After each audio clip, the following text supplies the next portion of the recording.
Karena kata Rasulullah, ya, alaikum bisunnati wa sunnatil khulafa'ir rasyidin min ba'di. Ikutilah sunnahku kata Rasulullah dan sunnah para pengganti-penggantiku setelah itu. Berarti juga para qaulus sahabah, atharus sahabah, daus sahabah termasuk itu sumber hukum yang bisa dijadikan landasan oleh kita.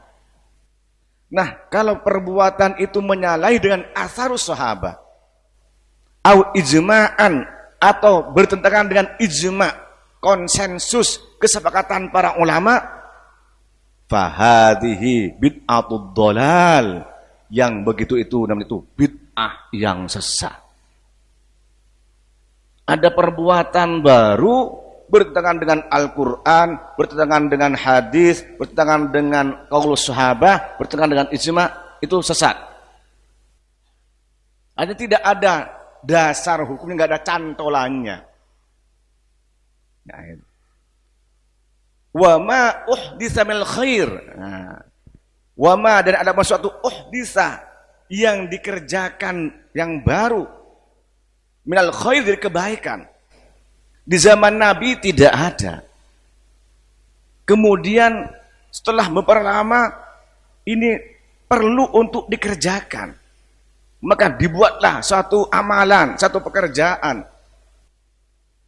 Tetapi minal khair, dari perbuatan baik, la yukhalifu syai'an min dzalika, yang tidak menyalahi, tidak bertentangan sedikit pun dari Al-Quran, dari hadis, dari asarus sahabah, dari ijma', fahiya muhdatsatun ghairu mazmumatin.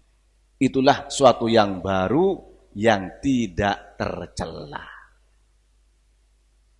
Para bapak, para ibu saya hormati, jadi dalam hal ini Imam Syafi'i itu membagi bid'ah itu ada dua. Ada bid'ah yang dhalalah, yang mazmumah, tercela, yaitu bid'ah yang bertentangan dengan Al-Quran dan hadis, dan ada bid'ah ghairu mazmumah yang tidak tercela, yaitu bid'ah yang ada dasar sumber hukum dari Al-Quran dan hadis Nabi Muhammad sallallahu alaihi wasallam. Bahkan para bapak, para ibu, bid'ah itu bukan hukum. Apa hukumnya? Bid'ah? Bukan. Jenengan kalau mengkaji kitab usul fikih, nggak ada hukum bid'ah itu. Hukum itu dibagi dua. Ada taklifi, ada wad'i. Hukum taklifi itu dibagi 5. Ada yang wajib, ada yang sunnah, apa lagi? Yang mubah, apa lagi? Makruh, apa lagi? Haram. Itu hukum taklifi. Yang kedua, hukum wad'i. Hukum wad'i itu ada 3, yaitu ada sabab, ada syarat, ada mani'. Ini hukum wad'i. Dalam kajian usul fikih itu yang kita kaji. Hukum dibagi 2, taklifi dan wad'i. Taklifi dibagi 5, wajib, sunnah, mubah, makruh, haram. Yang wad'i dibagi 3, syarat, ya, sabab, mani'. Saya tidak bahas ini. Ini panjang untuk dibahas usul fikih. Tapi di pembagian hukum itu ada nggak hukum bid'ah di situ? Dari yang tadi ada nggak? Nggak ada. Jadi bid'ah itu bukan hukum. Itu sifat terhadap perilaku manusia. Oh, itu hukumnya bid'ah. Tidak. Artinya perbuatan itu bid'ah yang perlu dihukumi.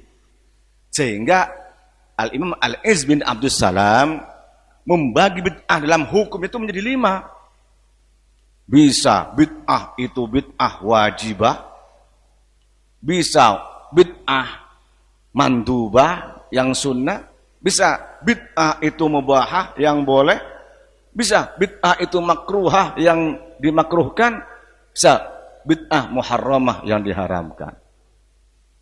Jadi perbuatan itu harus dijelaskan hukumnya dahulu.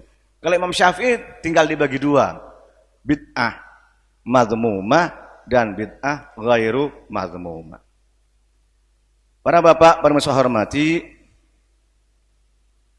kemudian Syekh Nabil Husaini dalam kitab Al-Bid'atul Hasanah wa Asluha minal Kitab was Sunnah halaman 28 disebutkan wa qad takallama ahlul ilmi fil muhdatsat, dan telah membahas para ahli ilmu, para ahli pengetahuan, para intelektual, para ulama tentang al-muhdatsat, sesuatu yang baru yang tidak pernah terjadi di zaman Nabi.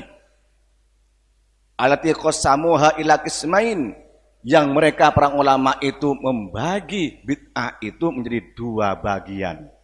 Ini kata Syekh Nabil Husaini dalam kitab Al-Bid'atul Hasanah wa Asluha minal Kitab was Sunnah halaman 28. Apa kata beliau? Pertama, bid'atun hasanah wa bid'atun dhalalah.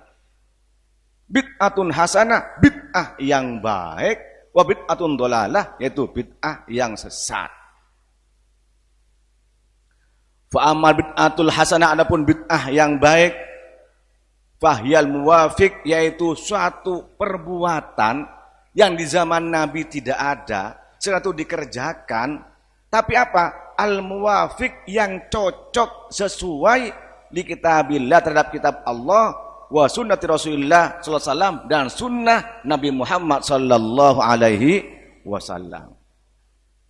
Wahya, adapun bid'ah yang begini, dakhilatun tahta qaulihi sallallahu alaihi wasallam, di bawah daun Nabi Muhammad sallallahu alaihi wasallam, man sanna fil islami sunnatan hasanatan falahu ajruha wa ajru man amila biha ba'dahu wala yanqusu min ujurihim syai'un.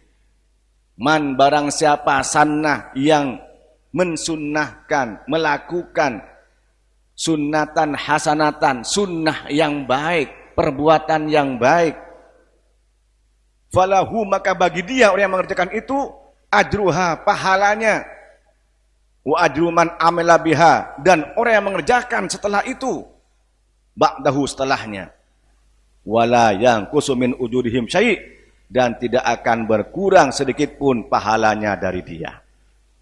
Keutamaan berkumpul berzikir ada. Dalam tahlil, ia berkumpul untuk berzikir. Zikir apa itu? Ingat kepada Allah, menyebut asma Allah. Apa yang dibaca terserah.